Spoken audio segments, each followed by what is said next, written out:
What company are you convinced actually hates their customers? Etsy. I recently gave up selling on there after over 10 years. It's one of those platforms where the customer is always right and the seller better just suck it up. You can't speak to a human anymore, and now you have to pay to set up an account.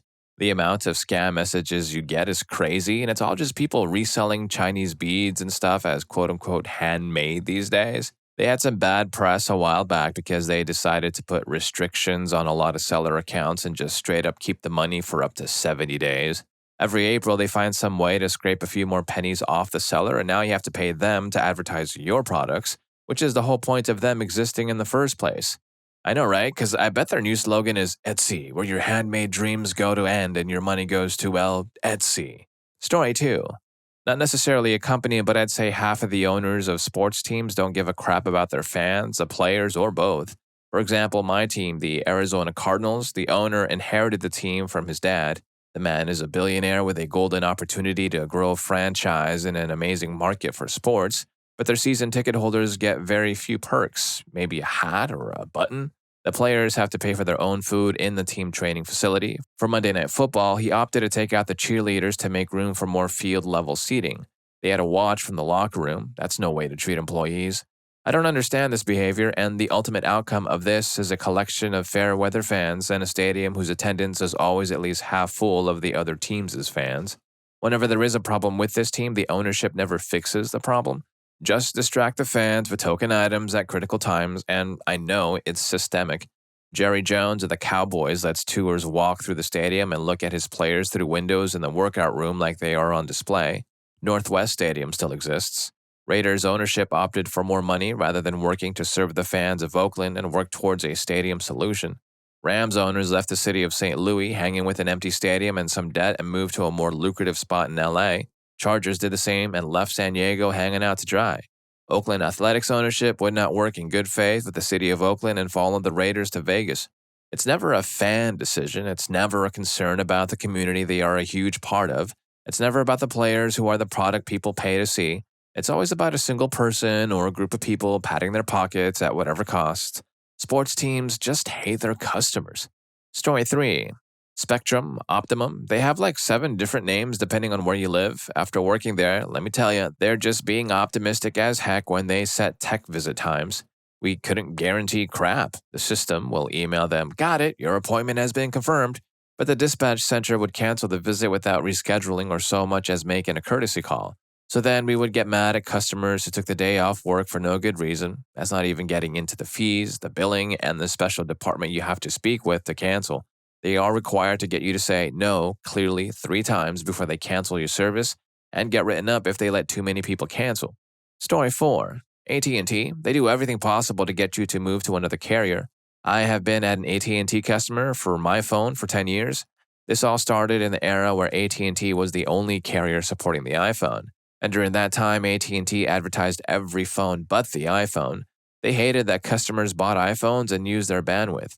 Then they put a limit on their unlimited contracts. Then they stopped subsidizing a new iPhone every 2 years. Then they raised their prices, even though they were supposed to stay on the price of the original contract. They only offered free cancellation for unhappy customers. Then they refused to support 5G. I moved to T-Mobile 4 years ago when T-Mobile bought Sprint and started to support my neck of the woods. It cost me $35 a month instead of the $90 a month I was paying with AT&T. I get 5G, truly unlimited bandwidth, free text, and free 3G internet abroad. I remember that when T-Mobile decided in 2013 to expand its customer base, it gifted my spouse with lavish gifts. A free Wi-Fi router was one of them. In the meantime, I got nothing from AT&T, not even a lousy t-shirt in all of 10 years. Story 5. This is easy for me. Frontier Internet. They actively screw you with any interaction. The phone tree always leads to new customers or upgrades of service. Reporting an outage takes up to 40 minutes, and there are no comms between customer service and tech. The first step of any outage report is checking if there are any local or widespread outages. There never are. It always turns out there is. Get a trouble ticket finally started, and you get texts so often asking you to let them know if their crap is fixed before your tech arrives in 2 days. Always a local or regional outage, and all they needed to do was tell me that. Screw you, Frontier. I hear Verizon's buying them back this week, and they also suck so much. Frickin' Elon Starlink is my only other option. At least with Starlink, he can blame the aliens for his internet woes, much more exciting than Frontier's endless loop of incompetence. Story 6. American Airlines. They really don't care when they miss a connection and leave you stuck overnight in a hub. The flight crew will say, get meal and hotel vouchers from any gate agent after your deplane. And the gate agents will say, go to customer assistance, who in turn will have a line 2 hours long at 10 p.m. At midnight, you'll be sent to an off-airport hotel with no food with a downgraded ticket from first to economy, leaving at 6:30 a.m. Yes, you'll get a refund later of the supposed difference of, wait for it, $11 each between your first ticket and the economy ticket they put you in. Your supper and breakfast, good luck getting that after midnight, and as you get up at 5 a.m. after 4 hours of sleep to catch the shuttle for your 5:50 a.m. boarding. Oh, did I mention the extra parking charges for your car left at the airport? Well, I guess I didn't. And what was the reason for the initial delay? Crew rest. Hey, screw you, American. Since early September, we, the wife and I, have booked 2 first-class tickets on Delta and are about to book another one. We spend over $20,000 per year on airfare, sometimes more if we go overseas more than once, visiting relatives in 4 different states. You won't get $1 from us for a long, long, long time because you screwed us in DFW in early September. Story 7. Tessa, their customer service is horrible. My cousin lives 3 miles from the factory. When he ordered it, they twice delivered his car to the wrong house and even tried to strong-arm the wrong people into signing for it so they could get it off the truck. Then it was broken into from the rear passenger window 2 weeks after delivery. Despite being 3 miles from the Tessa factory, it took 3 weeks to get a replacement window. After driving a new car with a plastic sheet for a window for 3 months, they triple invoiced him for the part. He called, emailed, etc. After finally getting that squared away, he drove it trouble-free for another 3 months. He then received a notice from a collection agency for not paying the 2 extra window charges. After hassling for another month or so, he just went and traded it on a Toyota 4Runner. Story 8. I work in a pharmacy. I could tell so many stories. There are 2 that stick out, one because it happens so goddamn often, and the other because it was so goddamn ridiculous. Our pharmacy can't break boxes and needles. We just don't do it. We never have. We probably never will. Diabetics need needles to inject insulin. A lot of them need it daily. A ton of them need it multiple times daily. The most common is with breakfast, lunch, and dinner. That's 3 times a day. Needles almost always come in packs of 100. So I'll enter for quantity 100. Then for the day supply, I'll enter 34 because they're using 3 a day. And we round the day supply up if it's not a whole number. But insurance hates giving out more than a month's worth of medication at a time. They detest it, so they'll reject it and it comes back to me. But we can't break boxes. So I still give them 100 needles. I just change the day supply to be 30 instead of 34. But it wastes so much extra time because it has to go through me, then data verification, then insurance, then back to me to change out one number, then back to data verification, then back to insurance, then to the store. The other one has only happened to me once so far, but it was for malaria prophylaxis. The patient was traveling to a country where malaria was a possibility, so the doctor wrote for 12 tablets, 1 tablet every week for 4 weeks before travel, 1 tablet every week for the 4 weeks they were going to be there, then 1 tablet every week for the 4 weeks after they got back. Insurance rejected it and said, no, you can only get a 30-day supply, which wouldn't even give them enough to last until they got to the malaria country. Now, I'm not a doctor, but I feel like treating malaria is slightly more expensive than the 6 tablets that would have prevented it. I'm getting a lot of replies asking why we don't just change it to 30 days to begin with. It's actually against our policy to do that. We need the insurance rejection because we have to add an image note to show why the day supply doesn't match what it should. If I sent it through with a mismatching quantity versus DS, data verification would send it back to me, requesting documentation as to why they didn't match or they'd assume I made an error. I then have to change it to 100, send it back through, and get the insurance rejection, add the documentation, change it back to 30DS, and send it back through again. Also, there's always a possibility this particular plan is okay with a 100-day supply, so changing it prematurely would be considered an error. Story 9. SteelSeries, Secret Lab, Sheila's Wheels. SteelSeries doesn't read your email and just sends the next macro in the script. Until that step is completed, they'll send the step again each time. I wouldn't be surprised if it was a precursor to GPT AI instead of a person, but it was enough to never buy their products again. After problems with a 300-pound headset, not cheap stuff, their subreddit is almost entirely issued and complaints. Secret Lab has outright hostile practices. On multiple occasions, I've had a pre-order delayed only for them to announce a new product variation instead. They could be shipping to customers who already paid, but instead they want to increase their queues and bank balances. Took 6 months to receive a desk upgrade that said it'd ship in 3 weeks and I'd paid £400 for it. Bonus, every single person who bought that upgrade, by the nature of it, was an existing repeat customer that they decided to screw over. Sheila's Wheels, car insurance, I'm convinced, doesn't actually exist. I moved houses and had to update my details, called them and got the usual busy message, expected a queue with bad hold music and instead heard, "Sorry, our lines are currently busier than usual and we don't have any agents to take your call. Goodbye." I tried on 6 attempts at different times of the day, then gave up. There was only 2 months left on my policy, so I just let it end and updated my address on my new, cheaper one with a different company. All 3 companies just seem hostile to their customers, and I don't know how they get repeat business. Story 10. I moved, changed cable packages, and switched to paperless billing at the same time. I didn't realize for a long time that I was being overcharged every month. Partly my fault, but it's their legal responsibility to not do that. Anyways, while on the phone with them to get my money back, they offered 3 months in credit towards billing. I said that was hilarious since we know exactly when the charges began and ended.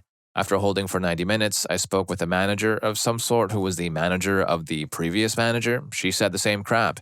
During that 90-minute hold, I read about the class action lawsuit they had just lost for charging for services not rendered, which is exactly what happened to me. I mentioned this and had my money back within 5 minutes. They're pieces of crap at Spectrum. For what it's worth, the kid I talked to first said he sees what happened and that it is messed up, and to call back and ask for him if nothing was resolved, so good for him. I don't know what he could have done, but I assume he knew a trustworthy manager or something. Story 11. Microsoft. Everything in Microsoft systems is designed on the premise the customer is dumb and incapable. Don't want to voluntarily accept the updates we are forcing on you? Oops, your computer crashed for no reason. Why don't we install the update since it's restarting anyway? Oh, you don't want to restart your computer? Of course, you're the boss. By the way, your Bluetooth just stopped working. Oh, and what is this red light? Sound got disconnected. Oh, what's happening? Your screen froze. Have you considered restarting? I swear, the level of manipulation and the way it's so see-through, it's astonishing. Don't just trust me on this. Contact MS support for any issue and get your own opinion. Story 12. Truist Bank. My wife was on the phone with their customer service for almost an hour just to order a pack of checks. They put her on hold 6 times, transferred to another rep twice, and tried to convince her that she could have gone onto the website and ordered the checks. That is true, but she needed a price to have the checks expedited or sent within 2 days or whatever, which you can't do from the website. It should have been as easy as, "Hello, I'd like a pack of checks, please." "Great, that'll be," and then the price. "Okay, can I have them expedited, please?" "Of course, that's an extra," and then the price. "Can we just deduct the cost straight from your checking account?" "Sure, that'd be perfect. Thank you." "Have a great day, ma'am, and thank you for being a Truist customer." Instead, my wife is trying to handle work, business, and dealing with other stuff while trying to understand the reps and why they feel the need to have an hour-long conversation with her. Story 13. Best Buy. Worked there for about 15 years and watched so many changes. The last 5 to 6 have been so far from customer-friendly, it's insane. Good luck trying to reach anyone but AI there for everything from customer service to troubleshooting in the coming years. Their saving grace used to be the Geek Squad, but it's been gutted so many times and prepared for complete replacement by a third party. I wouldn't even consider it a differentiator in the retail market anymore. There's genuinely no good reason to shop there anymore, as the open box prices are essentially automated at this point too, though you do get lucky sometimes. Do not fall for any of their memberships, as they've been known to change on a dime before terms of some active memberships are even up. The greed during lockdown really accelerated a lot of long-term plans that they'd have to move this way. Story 14. USAA, absolute worst customer service. Made my property claim from water damage a nightmare. I was forced to pay up front and then they completely stopped responding for months. Ended up having to make a Twitter and complain on Twitter. Finally got a response shortly after. I had an adjuster lie to me saying she hadn't received claim details that were sent to her 3 separate times. Once the Twitter people got involved, she magically found all the information that she said she didn't have. Had to complain to get the case reassigned to a new adjuster. Finally, after 3 months, everything was resolved. Additionally, with USAA, I had a person back in my car who also used them. A claim was opened under their account, and I had the same thing happen with the adjuster. I left enough voicemails and sent enough mails that went unresponded to a manager finally reassigned to a new adjuster. I've been loyal to them for over 15 years due to their military foundations. I cannot wait to switch away from them now. Absolutely miserable company.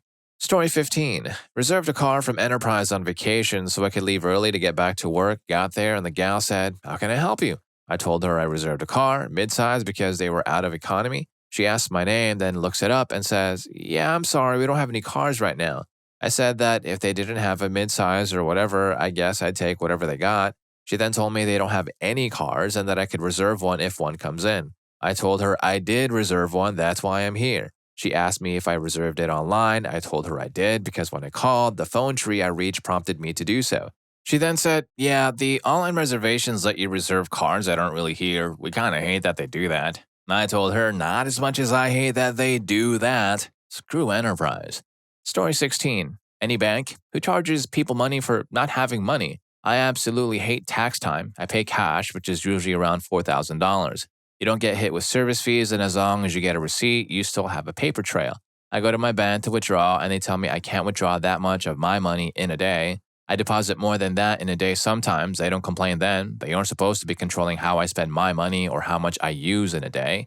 They're just supposed to be the middleman between me and my service providers, a silent middleman. Just let me spend my money. Why do they care so much about what I do with my money? I could understand this if I'm at their ATM or something, but this is always in person with my ID. They know it's me. I have to threaten to close the account and reopen another, less the tax money I need. They give you the money then, so they can do it. Every year for the last 25 years, this has been a fight with them. Also, yes, I'm a Karen when it comes to my money I have worked hard for and people telling me I can't have access to it. Story 17. Comcast, CenturyLink too, recently had an issue with our CenturyLink internet. First, CenturyLink hung up after we waited almost an hour. Then they said they could send out a tech in 2 weeks, which was already unacceptable. Then they said their tools for scheduling weren't working and we need to call them back tomorrow to do it. Apparently their tools not working is a common experience. Then they gave us another runaround when we decided to cancel. So we went to Comcast since there aren't any other options and at least the internet was significantly better for $5 more. First, they managed to open 2 accounts and charge us for both. Then, waiting on the phone was taking a while, so we tried their chat where they proceeded to try and scam us by offering a free tablet. We all know it's not free. I was interested in what the catch was. They would not tell us. I found out online they enroll you in their mobile program if you take that quote-unquote offer. It was already scammy enough, but my BF kept talking to them. He eventually said he didn't have money for the tablet activation fee, which they very much attempted to imply was related to the tablet, and made no mention of what their mobile BS was. They said it was one time, not every month. The rep then went on to say he could find someone to borrow the money from. It straight up sounds like they hire the same scammers that do scam calls. Absolutely wild thing to hear directly from a quote-unquote official company. I feel bad for people who haven't heard of this scam. I was only familiar because AT&T suckered my sister with a similar scam and charged my account. They at least were more upfront about it. Comcast flat out lied and tried to get someone who didn't have the money to screw themselves further. It's disgusting and evil. Story 18. General Motors, they really hate the car buying customer. I was part of the admin assistance team to a CEO that did business with GM and met with the GM leadership often. As such, we were always in the room at the meetings with the top 5 to 10 people at GM. The unions had long since been co-opted, so they were no longer a concern. The GM's executive's constant complaint was always the end customer. The car buying customer was considered, at best, an annoying inconvenience and usually characterized as a huge pain for them personally. The GM execs didn't like anything about the car manufacturing business as it meant that they, at some level, had to deal with these stupid schmucks that bought cars. The mere fact that car buyers existed vexed them greatly and to their mind prevented them from doing something significant with their lives. The resentment was deep. And if you're learning a thing or two from this video, please don't forget to hit that subscribe and like button for more videos just like this. Story 19. Reddit. Actually, with no oversight or control of moderators, several previously unbiased subreddits are now completely controlled by a cabal of incredibly biased moderators. This alienates people and creates echo chambers instead of providing opportunities for discussion and debate. There's also no recourse for permanent bans that are handed out so trivially. I've been perma-banned without having warning or explanation from multiple subreddits without breaking any stated rules, Reddit rules, or subreddit rules. There needs to be an arbitration process for permanent bans or at least a higher cost for subreddit moderators to permanently ban someone. Also, automatic permanent bans for users participating in other subreddits that the moderators dislike should be completely against Reddit's TOS. Story 20. Verizon. Apparently, despite all that recent advertising about getting an iPhone on us, I'm the only person in all of the USA who took them up on the offer because they seem to have no idea how to do it. I've now spent over 2 hours with customer support because the damn cell signal wouldn't turn on. When I transferred files and erased my old cell phone, they apparently closed the number down. After a long, frustrating evening, it finally worked. Then I've had the phones for a week now, and Verizon still says they haven't been delivered, so they won't give me a return label for my trade ins. If it takes over 30 days to do the trade in, I'll get nothing and be out $2,000, so I'm not going to let this get even close. Today, I'm at 1.5 hours and 3 separate customer service reps just trying to get a return address label sent to me. Story 21. First alert, every single person who has a smoke detector has had a battery out of power in the middle of the night and had to deal with a single chirp spaced 1 minute apart that cannot be silenced with absolutely no visual indication of which smoke alarm has a low battery. You have to stand there between multiple alarms waiting for minutes to figure it out. When you finally find the one with the battery, you have to open the worst designed battery door ever made and maybe it will fix it. But maybe the detector is over 10 years old, so no amount of new batteries will fix it.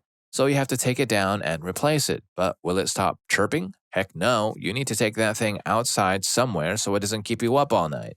Story 22. For the moment, I'm convinced Ubisoft hates the entire gaming landscape. They're having so many failures that they genuinely don't know what they're doing wrong anymore. Just recently, with the delay of Assassin's Creed Shadows, other companies would be applauded by delaying their flagship game to make sure it launches perfectly. Ubisoft does it and everybody criticizes it immediately. They had a good return to their roots with Prince of Persia. Sales aren't that good, but they openly admit they sent it out to test the waters. What do they do after testing their single success of the year? Disband the entire team, of course. The various interviews with higher-ups that claim these outlandish statements only back up that the directors from Ubisoft actively hate gamers and think we are all fools. We just throw money at them and thank them while they rob us. Story 23. Google. The sheer level of abandoned technology features is astounding.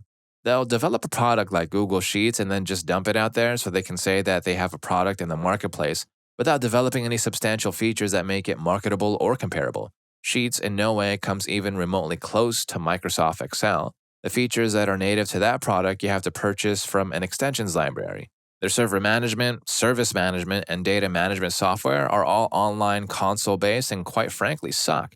Their knowledge base articles are terrible and rival some of the other worst ones online from other vendors. And then there's the actual abandonment. After a year or two of having a product out, they'll just get rid of it or drop the feature or change all the functionality, so that's hardly applicable anymore.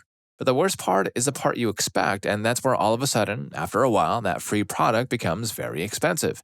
After a frustrating series of weeks where Google was shutting servers down to move them without any notice whatsoever, we contacted them about these service interruptions, and their response was, your application should be more resilient. Story 24. This is probably controversial, but 90% of our healthcare problems would disappear in a few generations if we ate well and exercise. I blame the food industry for creating mostly awful foods, the government corrupt or asleep at the wheel, and the medical industry that relies on the food industry to create problems for them to treat but not solve. Oh, and I'm sure insurance companies wouldn't like to have this broken system to change either. Do they hate the customers? Nah, they're just greedy as heck and morally bankrupt. Do they exploit the average person for profit at the expense of early passing and chronic health problems? Because that's good business in some MBA's mind? You betcha. Story 25. Davies Vision. If you're not familiar, it's one of the largest vision insurances in America. They service so many Medicaid and private plans you can't not take them. The number of jobs their labs have just lost or shipped to the wrong store randomly somewhere else in the country is astounding. They pay the providers next to nothing. Their customer service team is the worst I've ever experienced. You can tell it's hell working there because every 3 months the customer service people will all be fresh hires who don't know how to do anything. Meanwhile, you've called them so many times over the years you, the optician, can tell the new hires how to do their job. You know what the next steps are. There's Facebook groups dedicated to celebrating any office that gets to quit Davies. They are the worst, and it's criminal they're allowed to continue to exist. Story 26. Publix. They know they're a cult.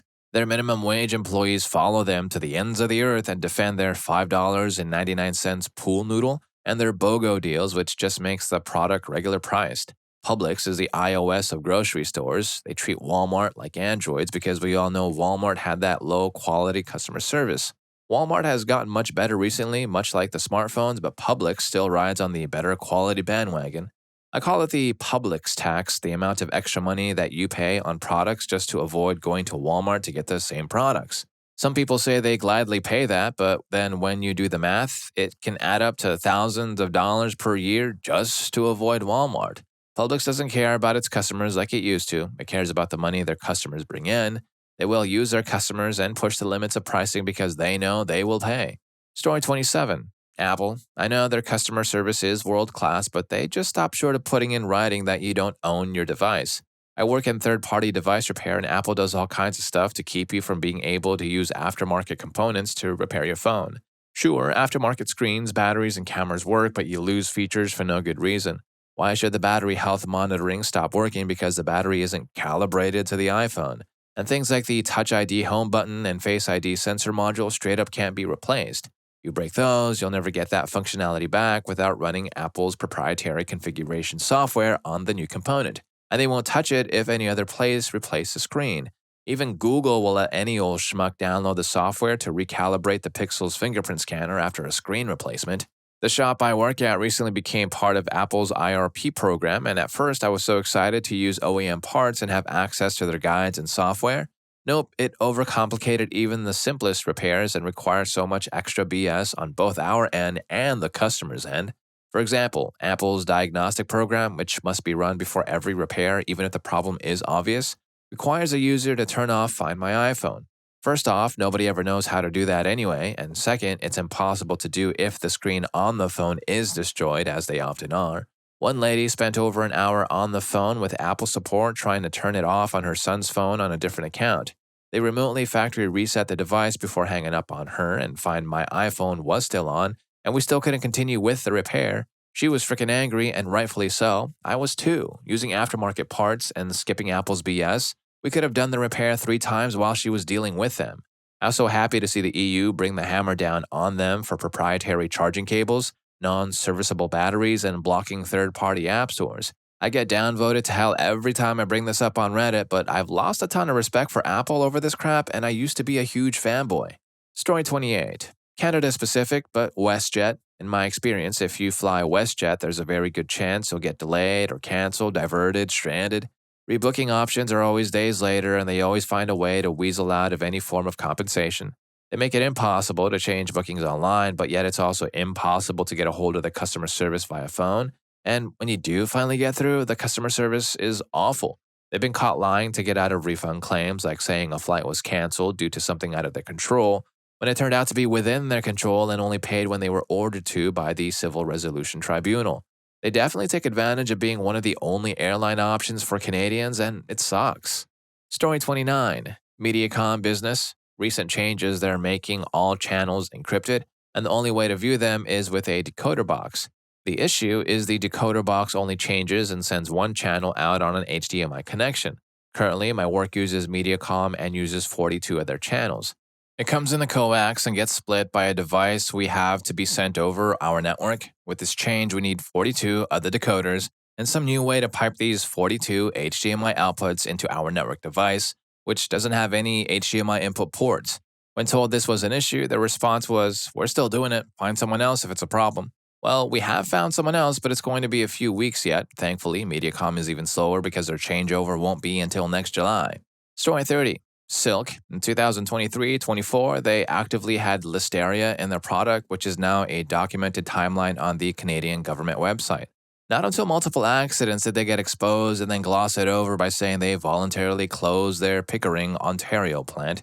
Sadly, they belittle those poor souls who lost their lives and countless others who have been affected.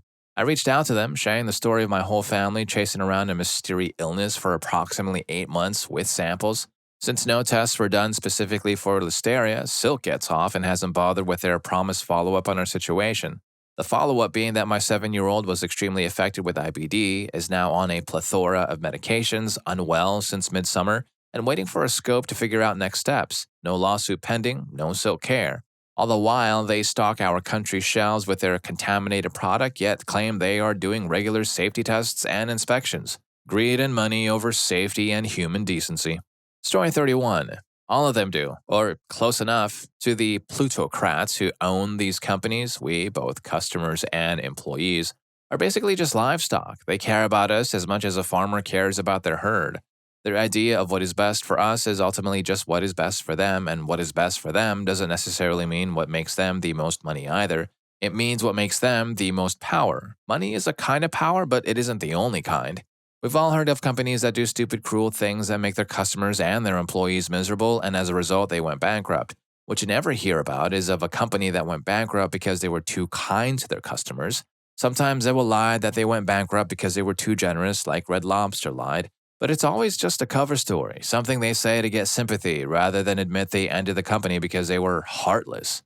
Story 32 Games Workshop. GW is a UK based tabletop wargaming company, for those of you who don't know, most famously known for Warhammer.